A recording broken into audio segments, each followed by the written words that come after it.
क्या आप जानते हैं कि यूरोपियंस सिर्फ ट्रेड के लिए इंडिया आए थे, लेकिन धीरे धीरे वही भारत के शासक बन गए। आज हम इस इंपॉर्टेंट एग्जाम टॉपिक को क्लियर कॉन्सेप्ट और इंपॉर्टेंट डेट्स के साथ समझेंगे। Welcome to our channel career study point. यहां आपको मिलेंगे exam focused videos, clear concepts और इंपॉर्टेंट डेट्स के साथ कंप्लीट प्रिपरेशन। चलिए शुरू करते हैं आज का टॉपिक। हेलो और आज की इस गहन चर्चा में स्वागत है। बिल्कुल चलिए इसे अनपैक करते हैं। बिल्कुल। हमारा मिशन आज एकदम क्लियर है। भारत में यूरोपीय शक्तियों के आगमन को, जिसे अक्सर advent of Europeans in India कहा जाता है, उसे पूरी तरह से एकदम क्रोनोलॉजिकल तरीके से समझना है। सही कहा। और यहाँ जो सबसे दिलचस्प बात है वो ये है कि हमें सबसे पहले उस क्यों को समझना होगा। बैकग्राउंड। एग्जैक्टली। आखिर यूरोपियंस को भारत आने के लिए एक नए समुद्री मार्ग की खोज करने की जरूरत ही क्यों पड़ी? हाँ, ये सवाल अक्सर दिमाग में आता है। जब हम इन ऐतिहासिक नोट्स की पृष्ठभूमि देखते हैं तो हमें 1453 के साल में जाना पड़ता है। 1453 में ऑटोमन साम्राज्य ने कुस्तुनतुनिया, जिसे आज हम इस्तांबुल कहते हैं, उस पर कब्जा कर लिया था। तो इससे रास्ते बंद हो गए। बिल्कुल। इस एक घटना ने यूरोप और एशिया के बीच के जो पुराने जमीनी व्यापारिक रास्ते थे ना, उन्हें पूरी तरह से ब्लॉक कर दिया। अब समस्या ये थी कि यूरोप में कड़ाके की सर्दियां पड़ती थी और वहां मांस को प्रिजर्व करने की जरूरत होती थी। एकदम सही। मांस को लंबे समय तक सुरक्षित रखने के लिए मसालों, खासकर काली मिर्च की भारी डिमांड थी। जमीनी रास्ता बंद होने की वजह से मसालों का व्यापार ठप हो गया था और इसी मजबूरी ने, इसी भारी डिमांड ने एक नए सी रूट की खोज को जन्म दिया। ये पृष्ठभूमि पूरी कहानी का एक बहुत ही सॉलिड आधार सेट करती है। मसालों की इसी मांग ने साहसिक समुद्री यात्राओं का दौर शुरू किया। हाँ, तो चलिए अपनी इस क्रोनोलॉजिकल टाइमलाइन की शुरुआत करते हैं। लिस्ट में सबसे पहला नाम आता है पुर्तगालियों का। 1498। बिल्कुल। 1498 का साल इतिहास में दर्ज हो गया, जब पुर्तगाली नाविक वास्को डी गामा ने केप ऑफ गुड होप का चक्कर लगाते हुए भारत तक एक नए समुद्री रास्ते की खोज की। और वो पहुंचेगा? वो सीधे भारत के पश्चिमी तट पर स्थित कालीकट पहुंचे, जिसे आज हम कोझीकोड कहते हैं। नोट्स बताते हैं कि जब वास्को डी गामा वहां पहुंचे तो उनका स्वागत वहां के स्थानीय शासक जामोरिन ने किया था। एग्जाम्स के नजरिए से ये जामोरिन का नाम और 1498 का साल बहुत बार पूछा जाता है। और वास्को डी गामा की ये यात्रा सिर्फ एक भौगोलिक खोज नहीं थी, ये एक बहुत बड़ा, अगर मैं कहूं तो, आर्थिक धमाका था। मुनाफा बहुत हुआ था ना। जब वास्को डी गामा काली मिर्च और अन्य मसाले लेकर वापस पुर्तगाल लौटे तो उन्होंने अपनी पूरी यात्रा के खर्च का 60 गुना मुनाफा कमाया। 60 गुना? हाँ, इस मुनाफे की खबर ने पूरे यूरोप में तहलका मचा दिया। लेकिन पुर्तगालियों की सफलता सिर्फ वास्को डी गामा की इस पहली यात्रा तक सीमित नहीं थी। उनके जो गवर्नर्स बाद में आए, उन्होंने इस पूरे व्यापारिक मार्ग को एक साम्राज्य में बदल दिया। तो गवर्नर्स की बात करें तो हमारे नोट्स में सबसे पहला और महत्वपूर्ण नाम आता है फ्रांसिस्को डी अल्मेडा का। Blue water policy. बिल्कुल। अल्मेडा ने एक बहुत ही आक्रामक और दूरदर्शी रणनीति अपनाई, जिसे ब्लू वाटर पॉलिसी कहा जाता है। ये ब्लू वाटर पॉलिसी अक्सर मैच द फॉलोइंग वाले सवालों में देखने को मिलती है। अल्मेडा का विजन बहुत स्पष्ट था। क्या विजन था उनका? वो जमीन पर किले बनाकर अपनी ऊर्जा बर्बाद नहीं करना चाहते थे। उनका मानना था कि असली ताकत समंदर पर कब्जा करने में है। सही बात है। पुर्तगालियों ने अपने तेज जहाजों, जिन्हें कैरावेल कहा जाता था, और अपनी उन्नत तोपों का इस्तेमाल करके अरब व्यापारियों को हिंद महासागर से बाहर खदेड़ दिया। उन्होंने काटा सिस्टम लागू किया, जो कि एक तरह का पास था। हाँ, जिसका सीधा मतलब था कि हिंद महासागर से गुजरने वाले हर जहाज को पुर्तगालियों से परमिट लेना होगा, वरना उनका जहाज या तो लूट लिया जाएगा या डुबो दिया जाएगा। ये एक तरह का पूरा समुद्री एकाधिकार था। और इसी एकाधिकार को और मजबूत करने का काम किया दूसरे महत्वपूर्ण गवर्नर अल्फांसो डी अल्बुकर्क ने। अल्बुकर्क को ही भारत में पुर्तगाली शक्ति का वास्तविक संस्थापक माना जाता है। 1510 में उन्होंने गोवा पर कब्जा किया था ना। एग्जैक्टली। 1510 में उन्होंने बीजापुर के सुल्तान से गोवा को छीन लिया। गोवा का ये कैप्चर पुर्तगालियों के लिए एक बहुत बड़ा मास्टर स्ट्रोक था। और उनके मुख्य केंद्र कौन से बने? इसके बाद गोवा, दमन और दीव उनके मुख्य प्रशासनिक और व्यापारिक केंद्र बन गए। गोवा पर कब्जा करने के बाद पुर्तगालियों ने वहां सती प्रथा पर भी रोक लगाने की कोशिश की। ये एक दिलचस्प फैक्ट है। हाँ, और पुर्तगाली पुरुषों को स्थानीय महिलाओं से शादी करने के लिए प्रोत्साहित किया ताकि एक स्थायी पुर्तगाली आबादी तैयार की जा सके। लेकिन इतनी मजबूत शुरुआत के बावजूद पुर्तगालियों का साम्राज्य लंबे समय तक टिक नहीं पाया। उनके पतन के जो कारण नोट्स में दिए गए हैं वे भी एग्जाम्स के लिए उतने ही महत्वपूर्ण हैं। सबसे बड़ा कारण था भ्रष्टाचार। बिल्कुल, पहला बड़ा कारण था उनके प्रशासन में फैला भारी भ्रष्टाचार। अधिकारियों का ध्यान कंपनी के मुनाफे से ज्यादा अपने निजी जेबें भरने पर था। और दूसरा बड़ा कारण था उनकी धार्मिक असहिष्णुता। उन्होंने स्थानीय लोगों का जबरदस्तन धर्म परिवर्तन कराने की कोशिश की और गोवा में इंक्विजिशन जैसी कठोर नीतियां लागू की, जिससे स्थानीय जनता उनके खिलाफ हो गई। एकदम। और जब समंदर में डच और ब्रिटिश जैसी नई शक्तियों की एंट्री हुई तो पुर्तगालियों की नेवल सुपीरियॉरिटी भी खत्म हो गई। जब पुर्तगाली अपनी इन आंतरिक और बाहरी समस्याओं से जूझ रहे थे, तब नीदरलैंड्स के कुछ बेहद चतुर और संगठित व्यापारी उनकी कमजोरियों का अध्ययन कर रहे थे। डच व्यापारी। हाँ, यहीं से हमारी टाइमलाइन का दूसरा अध्याय शुरू होता है, डच शक्ति का आगमन। 1602 में डच ईस्ट इंडिया कंपनी का गठन हुआ। 1602 में? इसे इतिहास की पहली मल्टीनेशनल कॉरपोरेशन माना जाता है, क्योंकि इन्होंने आम जनता को शेयर बेचकर भारी मात्रा में पूंजी जुटाई थी। ये बहुत ही आधुनिक तरीका था। बिल्कुल। गठन के बाद 1605 में डच भारत पहुंचे और उन्होंने मसूलीपट्टनम, पुलिकट और नागपट्टनम में अपने प्रमुख केंद्र स्थापित किए। डच लोगों की रणनीति बाकी यूरोपियन से थोड़ी अलग थी। नोट्स इस बात पर खास जोर देते हैं कि डच लोगों का मुख्य फोकस भारत पर कब्जा करना था ही नहीं। उनका असली टारगेट इंडोनेशिया था। हाँ, इंडोनेशिया और वहाँ के स्पाइस आइलैंड्स, जहाँ से दुनिया भर में सबसे बेहतरीन क्वालिटी के लौंग, जायफल और जावित्री का व्यापार होता था। भारत उनके लिए बस एक ट्रांजिट पॉइंट था। वो भारत से सूती कपड़ा खरीदते थे। एग्जैक्टली।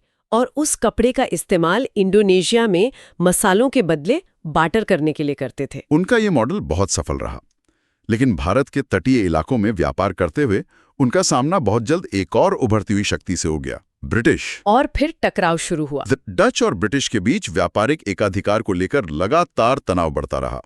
ये तनाव अपने चरम पर तब पहुंचा जब 1759 में बंगाल के पास बैटल ऑफ बेदारा यानी बेदारा का युद्ध लड़ा गया। बेदारा का युद्ध? एग्जाम्स में ये युद्ध अक्सर पूछा जाता है। इस युद्ध में ब्रिटिश सेना ने डच सेना को बुरी तरह से हरा दिया। 1759 के बेदारा के युद्ध ने ये पूरी तरह से साफ कर दिया कि भारत में डच अब एक प्रमुख शक्ति नहीं रहेंगे। इस हार के बाद डच लोगों ने भारत से अपना ध्यान लगभग पूरी तरह से हटा लिया और इंडोनेशिया पे फोकस किया। हाँ, डच का भारत से बाहर होना ब्रिटिश के लिए एक बहुत बड़ा रास्ता साफ कर गया। और यहाँ कहानी सच में बहुत दिलचस्प हो जाती है, क्योंकि अब हम उस शक्ति की बात कर रहे हैं जिसने भारत के इतिहास को सबसे ज्यादा प्रभावित किया, the British east India company की शुरुआत भी एक बहुत ही सुनियोजित तरीके से हुई थी। साल 1600 में महारानी एलिजाबेथ प्रथम ने एक रॉयल चार्टर जारी किया, जिसने एकाधिकार दिया व्यापार का। बिल्कुल। इस कंपनी को पूर्व के देशों के साथ व्यापार करने का एक अधिकार मिला। ब्रिटिश पहली बार 1608 में कैप्टन विलियम हॉकिंस के नेतृत्व में अपने जहाज हेक्टर से सूरत पहुंचे। 1608 सूरत। लेकिन उनके लिए शुरुआत इतनी आसान नहीं थी। उन्हें पुर्तगालियों के कड़े विरोध का सामना करना पड़ा। यहीं पर ब्रिटिश ने कूटनीति का सहारा लिया। मुगलों के साथ उनका कनेक्शन स्थापित होना उनकी सफलता की सबसे बड़ी सीढ़ी बना। मुगलों के साथ इसी कनेक्शन में सर थॉमस रो का नाम बहुत प्रमुखता से आता है। हाँ, जहांगीर के दरबार में सर थॉमस रो 1615 में राजा जेम्स प्रथम के राजदूत बनकर सीधे मुगल सम्राट जहांगीर के दरबार में पहुंचे। रो ने दरबार में सालों बिताए, वहां के तौर तरीके सीखे और आखिरकार वो हासिल कर लिया जिसके लिए वो आए थे, व्यापारिक फरमान। बिल्कुल, भारत के विभिन्न हिस्सों में व्यापार करने और फैक्ट्री स्थापित करने का एक आधिकारिक शाही फरमान। ये फरमान मिलते ही ब्रिटिश व्यापार ने रफ्तार पकड़ ली और उन्होंने अपने पिलर्स खड़े किए। हाँ, उन्होंने भारत के 3 अलग-अलग हिस्सों में अपने व्यापारिक पिलर्स खड़े किए, जो बाद में उनके राजनीतिक केंद्र भी बने। पश्चिम में सूरत और बाद में बॉम्बे, दक्षिण में मद्रास और पूर्व में कलकत्ता। बॉम्बे, मद्रास और कलकत्ता की इन फैक्ट्रियों ने ब्रिटिश को एक बहुत ही मजबूत आर्थिक आधार दिया। लेकिन तो इस सब का क्या मतलब है? व्यापार से शासन तक का ये सफर कैसे तय हुआ? प्लासी के युद्ध से। बिल्कुल, ये सफर तय हुआ 1757 के प्लासी के युद्ध से। ये महज एक सैन्य टकराव नहीं था, बल्कि कूटनीति और धोखे का एक ऐसा कॉकटेल था जिसने भारत का पूरा भविष्य लिख दिया। बंगाल उस समय बहुत अमीर था। सबसे अमीर सूबा था और ब्रिटिश इसका पूरा फायदा उठाना चाहते थे। इस युद्ध में ब्रिटिश ईस्ट इंडिया कंपनी की सेना का नेतृत्व रॉबर्ट क्लाइव कर रहे थे और उनके सामने थे बंगाल के युवा नवाब सिराजुद्दौला। 1757 का ये प्लासी का युद्ध सैन्य इतिहास से ज्यादा राजनीतिक धोखे के लिए जाना जाता है। रॉबर्ट क्लाइव ये बात अच्छी तरह जानते थे कि वो सीधे युद्ध में नवाब की विशाल सेना को नहीं हरा सकते। तो उन्होंने मीर जाफर को मिला लिया। एकदम सही। उन्होंने नवाब के मुख्य सेनापति मीर जाफर को बंगाल का अगला नवाब बनाने का लालच देकर अपनी तरफ मिला लिया। मीर जाफर ने युद्ध के मैदान में अपनी सेना को आगे बढ़ने का आदेश ही नहीं दिया। सिराजुद्दौला को धोखा मिला। हाँ, और ब्रिटिश बिना कोई बड़ी लड़ाई लड़े ही जीत गए। नोट स्पष्ट रूप से इस पॉइंट को हाईलाइट करते हैं कि प्लासी का युद्ध वो टर्निंग पॉइंट था जहां से भारत में ब्रिटिश पॉलिटिकल कंट्रोल की शुरुआत हुई। वे अब सिर्फ व्यापारी नहीं रहे, बिल्कुल नहीं। बंगाल के खजाने की चाबियां उनके हाथ में थीं। और बंगाल के इसी खजाने ने ब्रिटिश को भारत में सबसे ताकतवर बना दिया। लेकिन ब्रिटिश वर्चस्व के रास्ते में अभी भी एक आखिरी और सबसे बड़ी चुनौती बाकी थी, फ्रांसीसी। और वो चुनौती थी फ्रांसीसी कंपनी। फ्रांसीसी सबसे आखिर में भारत आए थे। 1664 में फ्रेंच ईस्ट इंडिया कंपनी का गठन हुआ था। दिलचस्प बात यह है कि ब्रिटिश कंपनी जहां एक प्राइवेट कॉर्पोरेशन थी, वहीं फ्रेंच कंपनी पूरी तरह से सरकारी नियंत्रण में थी। ये एक बड़ा अंतर है। बहुत बड़ा। उनका सबसे महत्वपूर्ण केंद्र पांडिचेरी बना और चंद्रनगर भी उनके प्रभाव में था। फ्रांसीसी शक्ति अपने चरम पर तब पहुंची जब जोसेफ फ्रांसवा डुप्ले को फ्रांसीसी गवर्नर बनाकर भारत भेजा गया। डुप्ले कोई साधारण प्रशासक नहीं थे। उनका विजन बहुत बड़ा था। उनके पास भारत में एक विशाल फ्रांसीसी साम्राज्य स्थापित करने का विजन था। डुप्ले ने ही सबसे पहले भारतीय राजाओं के आंतरिक मामलों में दखल देने और उनके दरबारों में यूरोपीय सेना तैनात करने की रणनीति शुरू की थी। और इसी वजह से ब्रिटिश से टकराव हुआ। बिल्कुल, इसी राजनीतिक महत्वाकांक्षा की वजह से ब्रिटिश और फ्रांसीसियों के बीच सीधा टकराव शुरू हो गया, जिसे हम कर्नाटक युद्धों के नाम से जानते हैं। कर्नाटक युद्ध 1746 से लेकर 1763 तक चले। लगभग 17 सालों के इस लंबे संघर्ष ने ये तय करना था कि भारत का अगला भाग्य विधाता कौन होगा। दोनों तरफ से भारी कूटनीति हुई। इन युद्धों में दोनों तरफ से भारी कूटनीति और सैन्य ताकत का इस्तेमाल हुआ। शुरुआती दौर में डुप्ले की रणनीतियों के कारण फ्रांसीसियों का पलड़ा भारी लगा, लेकिन फ्रांसीसी कंपनी का सरकारी नियंत्रण में होना उनकी सबसे बड़ी कमजोरी साबित हुआ। सरकार समय पर फैसले नहीं लेती थी। पेरिस में बैठी फ्रांसीसी सरकार समय पर फैसले नहीं ले पाती थी और ना ही फंड्स भेज पाती थी, जबकि ब्रिटिश ईस्ट इंडिया कंपनी बहुत ही लचीली और आत्मनिर्भर थी। ब्रिटिश नौसेना भी फ्रांसीसियों के मुकाबले कहीं अधिक मजबूत थी और बंगाल की जीत के बाद ब्रिटिश के पास संसाधनों की कोई कमी नहीं थी। अंततः इन कर्नाटक युद्धों के आखिरी चरण, खास तौर पर 1760 के वांडीवाश के युद्ध में फ्रांसीसियों की करारी हार हुई। 1760 वांडीवाश। हाँ, इस हार ने फ्रांसीसियों की राजनीतिक महत्वाकांक्षाओं को हमेशा के लिए कुचल दिया। उन्हें अपनी सेनाएं भंग करनी पड़ी और वे केवल पांडिचेरी जैसे कुछ व्यापारिक केंद्रों तक सीमित रह गए। इस तरह सभी प्रतिद्वंदियों को खत्म करके British east India company Bharat में एकमात्र अजेय यूरोपीय शक्ति के रूप में स्थापित हो गई। इस पूरी क्रोनोलॉजी को समझना किसी भी प्रतियोगी परीक्षा के लिए अत्यंत महत्वपूर्ण है। ये सिर्फ तारीखों का खेल नहीं है, बल्कि ये समझना है कि कैसे एक के बाद एक यूरोपीय शक्तियां भारत आईं और कैसे ब्रिटिश उन सब पर भारी पड़े। तुलनात्मक सारांश बहुत जरूरी है यहाँ। अगर हम इन नोट्स में दिए गए तुलनात्मक सारांश पर नजर डालें तो एक बहुत ही स्पष्ट टाइमलाइन उभर कर सामने आती है। चलिए इस टाइमलाइन का एक मजबूत और क्विक रिकैप करते हैं, जो सीधे एग्जाम्स में मैच द फॉलोइंग या क्रोनोलॉजिकल ऑर्डर वाले सवालों में काम आता है।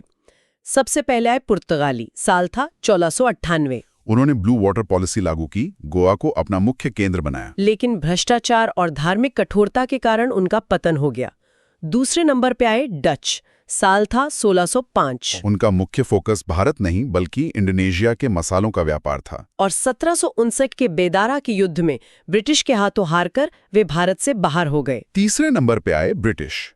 साल 1608 में उन्होंने सूरत में दस्तक दी, मुगलों से व्यापारिक फरमान हासिल किए और 1757 के प्लासी के युद्ध के जरिए पूरे भारत पर अपना राजनीतिक नियंत्रण स्थापित करने की शुरुआत की। और सबसे आखिर में आए फ्रांसीसी। साल 1664। शुरुआत में डुप्ले के नेतृत्व में उन्होंने कड़ी टक्कर दी। लेकिन कर्नाटक युद्धों में हारने के बाद वे दक्षिण भारत के कुछ व्यापारिक पोस्ट्स तक ही सिमट कर रह गए। इस बेहतरीन रिकैप के बाद नोट्स के आधार पर उन 5 मास्टर पॉइंट्स को हाईलाइट करना बहुत जरूरी है जो परीक्षा के पेपर में बार बार छपते हैं। बिल्कुल, ये फिंगर टिप्स पर होने चाहिए। इस चर्चा के बाद ये 5 बातें दिमाग में बिल्कुल सेट हो जानी चाहिए। पहला पॉइंट, भारत आने वाले पहले यूरोपीय कौन थे? जवाब है पुर्तगाली। पुर्तगाली 1498। दूसरा पॉइंट, ब्रिटिश द्वारा भारत में पहली सफल फैक्ट्री कहां स्थापित की गई? इसका उत्तर है सूरत में। सूरत 1608 के बाद। तीसरा पॉइंट, आधुनिक भारतीय इतिहास का सबसे बड़ा टर्निंग पॉइंट कौन सा युद्ध माना जाता है? उत्तर है 1757 का प्लासी का युद्ध, जिसने राजनीति बदल दी। चौथा पॉइंट, यूरोप से भारत तक के समुद्री मार्ग की खोज किसने की? उत्तर है पुर्तगाली नाविक वास्को डी गामा ने 1498 में। कालीकट पहुंचे थे वो। और पांचवा पॉइंट, किस युद्ध ने भारत में डच शक्ति का पूरी तरह से अंत कर दिया? उत्तर है 1759 का बेदारा का युद्ध। ये पांचों पॉइंट्स किसी भी कॉम्पिटिटिव एग्जाम में स्कोर बढ़ाने के लिए सबसे ठोस हथियार हैं। आज की इस गहन चर्चा से ये तस्वीर एकदम स्पष्ट हो जाती है कि यूरोपीय शक्तियों का भारत आना सिर्फ कुछ व्यापारिक जहाजों का आना नहीं था। ये एक पूरा रणनीतिक बदलाव था। ये एक सोची समझी रणनीतिक, आर्थिक और अंततः राजनीतिक घुसपैठ थी। 1498 से लेकर 1757 तक के इस पूरे सफर के फैक्ट्स, डेट्स और युद्धों के कारण अब पूरी तरह से डिकोड हो चुके हैं। बिल्कुल। इस स्पष्ट टाइमलाइन के दिमाग में रहने से इतिहास के इस जटिल हिस्से के सवाल बहुत आसानी से हल किए जा सकते हैं। इस टॉपिक पर की गई ये तैयारी निश्चित रूप से परीक्षा के नजरिए से अब बहुत मजबूत हो चुकी है। इस पूरी ऐतिहासिक टाइमलाइन और राजनीतिक उथल-पुथल को समझने के बाद एक और बात सोचने वाली है। एक ऐसा पहलू जो अक्सर इतिहास की इन तारीखों के पीछे छुप जाता है। वो क्या है? इन यूरोपीय शक्तियों ने सिर्फ भारत की राजनीति, अर्थव्यवस्था या भूगोल को ही नहीं बदला, बल्कि इन्होंने रोजमर्रा की जिंदगी और संस्कृति को भी पूरी तरह से बदल कर रख दिया। जरा सोचिए, जो आलू, टमाटर, मिर्च, पपीता और काजू आज भारतीय कुकिंग की जान है और जिनके बिना हम आज के भारतीय भोजन की कल्पना भी नहीं कर सकते, वो सब पुर्तगालियों के साथ ही दक्षिण अमेरिका से इस मिट्टी पर आए थे। ये सच में बहुत दिलचस्प है। सोचिए, अगर 1453 में कुस्तुन दुनिया का पतन ना हुआ होता और 1498 की वो समुद्री यात्रा कभी शुरू ही नहीं हुई होती, या फिर 1757 के युद्ध में मीर जाफर ने सिराजुद्दौला को धोखा नहीं दिया होता, तो सिर्फ हमारी राजनीति ही नहीं बल्कि आज हमारी थाली का खाना भी पूरी तरह से अलग होता। इतिहास हमेशा अगर और मगर के दिलचस्प धागों से बुना होता है, और ये वाकई कैसे हमारे आज के हर एक पल से जुड़ा है, ये सच में हैरान कर देने वाला है। वीडियो पसंद आए तो लाइक करें, कमेंट में अपनी राय दें और शेयर करके दूसरों तक पहुंचें। मिलते हैं नेक्स्ट वीडियो में।